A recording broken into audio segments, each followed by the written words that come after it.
Olá pessoal, meu nome é Pedro Henrique e eu faço parte do grupo PET de Engenharia Elétrica aqui no campus Nepomuceno.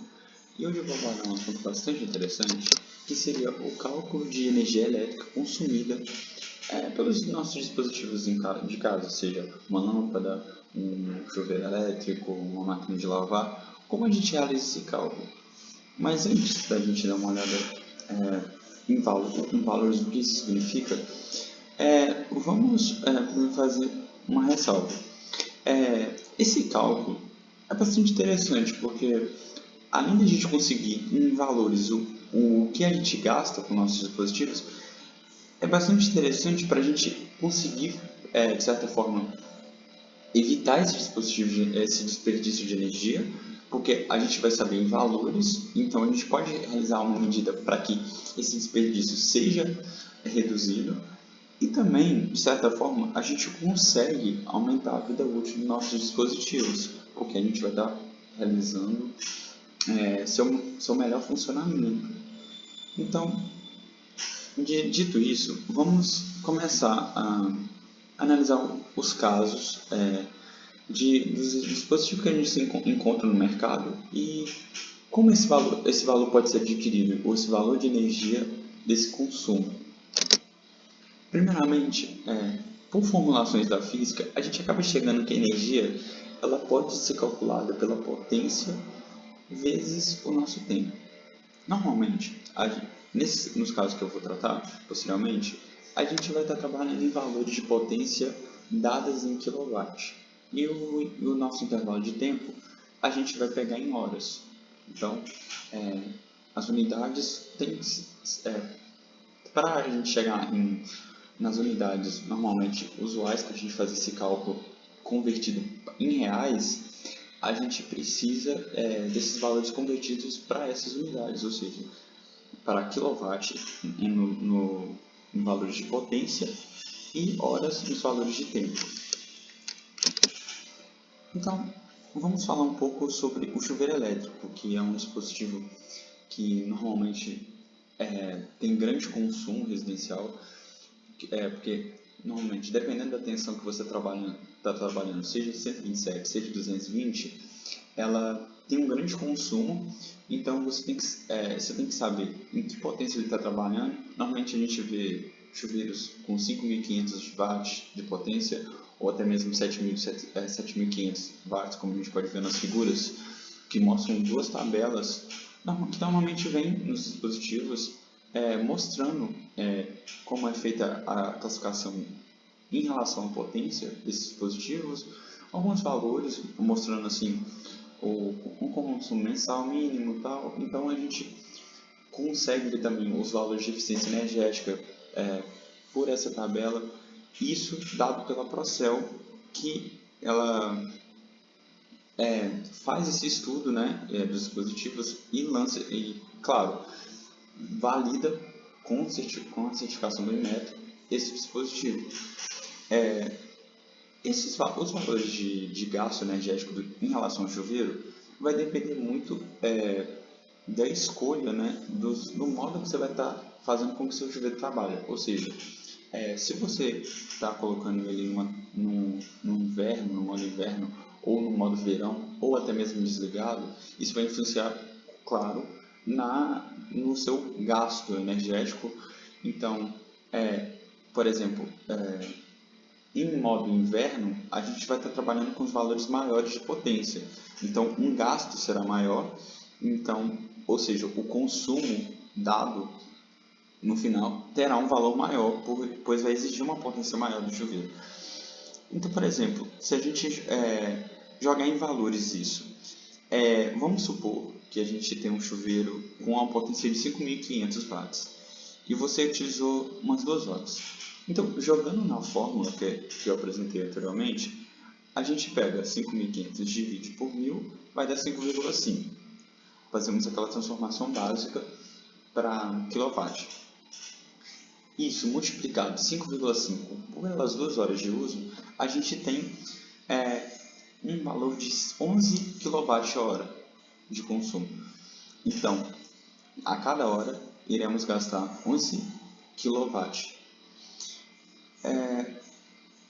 Ou seja, agora a gente tem o valor desse consumo. Agora a gente precisa converter isso em reais. O que isso significa para mim em dinheiro? Então, por exemplo, se a gente supor que o valor de 1 kWh hoje seja de de R$ 1, e é lógico, vale lembrar que esse valor varia muito das regiões do país, então a gente só vai fazer uma suposição mesmo desse valor de R$ 1 para a gente ter uma ideia mais ou menos do que isso é dado em relação ao valor em dinheiro. Então, a gente pega esse valor de 1 kWh e multiplica por 1, que seria o valor do kWh em reais. Isso daria R$ 11.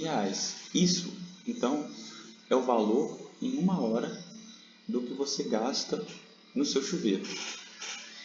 E se a gente jogar esse valor para uma semana, ou seja, considerando 7 dias, a gente vai gastar um total de R$ 77. Isso é um valor só para o chuveiro, com os valores de potência que a gente supôs e os valores de kWh em reais. Então, por isso é importante a gente dar uma olhada nos valores de tensão que você quer que seu chuveiro trabalhe, seja de 127, seja de 220. A potência, é muito importante também você analisar qual a potência que você quer que seu chuveiro trabalhe. Você quer um com maior potência, você quer com menor potência. Isso você vai achar nos mais variados modelos e no mercado. Então, são variáveis que você deve levar na hora que você adquirir o dispositivo. Nesse caso, o chuveiro elétrico. Agora, a gente vai falar de um outro caso, que a gente vai falar do ar-condicionado.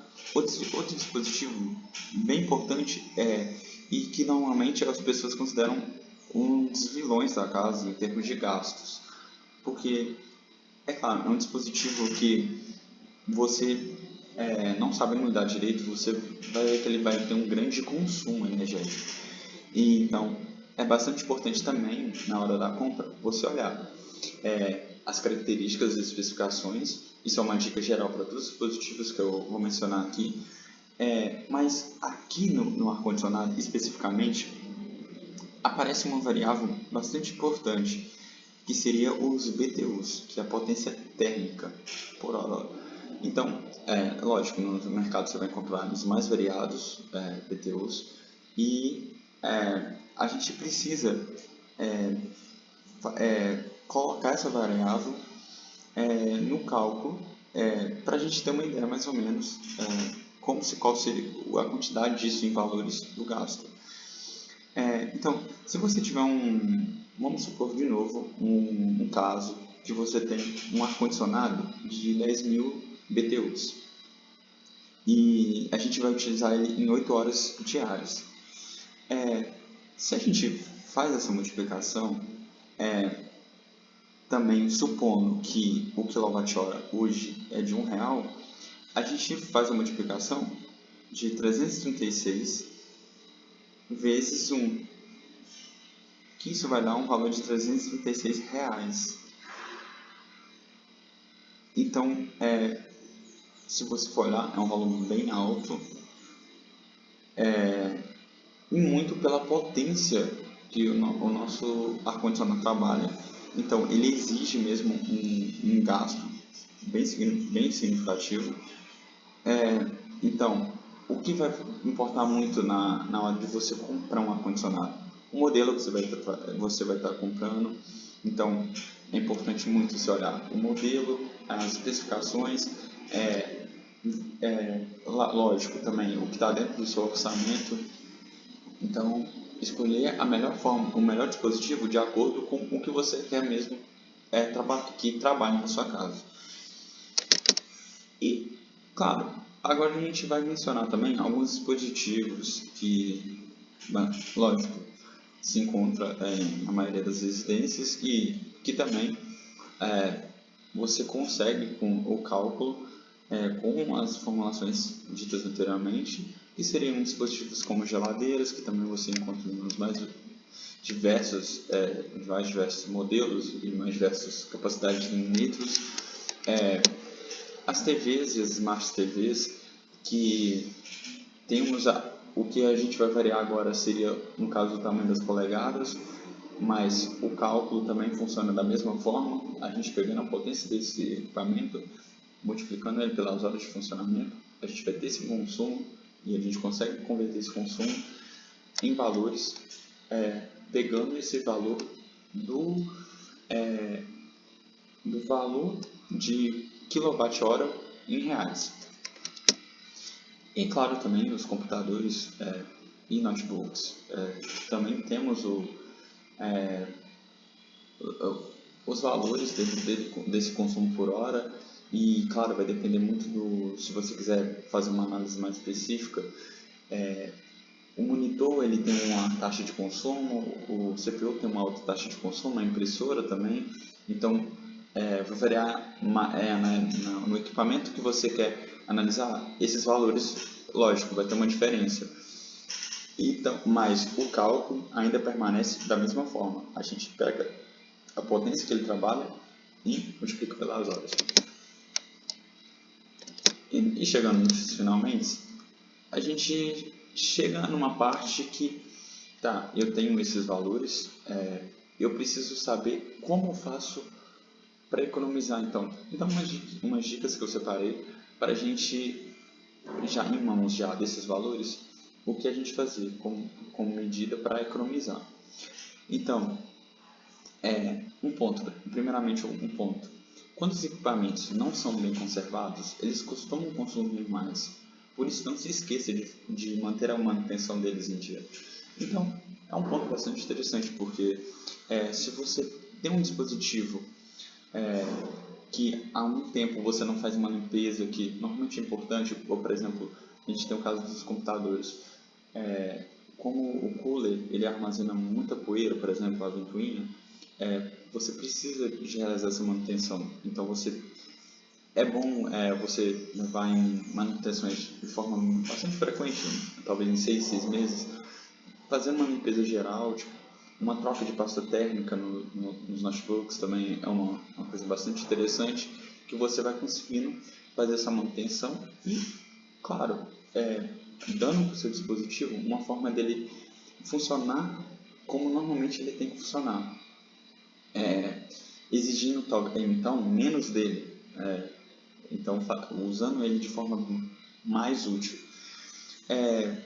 Então, a manutenção é uma das dicas bastante importantes para uma maior economia. Durante tempestades, é bastante importante você tirar os eletrodomésticos e eletroeletrônicos da tomada para que evite que sejam danificados por descargas elétricas. Outro ponto importante é evitar ligar vários aparelhos na mesma tomada, claro, porque isso causa uma sobrecarga em um mesmo ponto do circuito da sua casa. Então, é importante você não sobrecarregar tanto o circuito assim, realizando tantas conexões no mesmo ponto. Então, uma dica muito importante também. E apagar as luzes, desligar o ar-condicionado e a TV quando não tiver ninguém no cômodo. Lógico, uma dica bastante óbvia, mas que vale a pena ressaltar, porque tem a parte manual também de você não estar utilizando o dispositivo, desligue, não deixe ligado, é importante também para a redução do consumo. E claro, hoje no contexto que a gente tem uma maior automatização dos dispositivos, isso ainda se torna mais fácil ainda, então a gente consegue de forma remota desligar os dispositivos. Então, outro ponto interessante também. E, claro, evite as famosas gambiarras e use sempre os fios adequados para cada tipo de instalação. O ideal é que os serviços elétricos sejam feitos sempre por um profissional capacitado. E não se esqueça de curtir e compartilhar. Agradeço muito por ter visto o vídeo até aqui e espero que tenham gostado. E as nossas redes estão aqui, sigam a gente lá e fique ligado para mais novos vídeos sobre eficiência energética, sobre nos mais diversos assuntos e muito obrigado.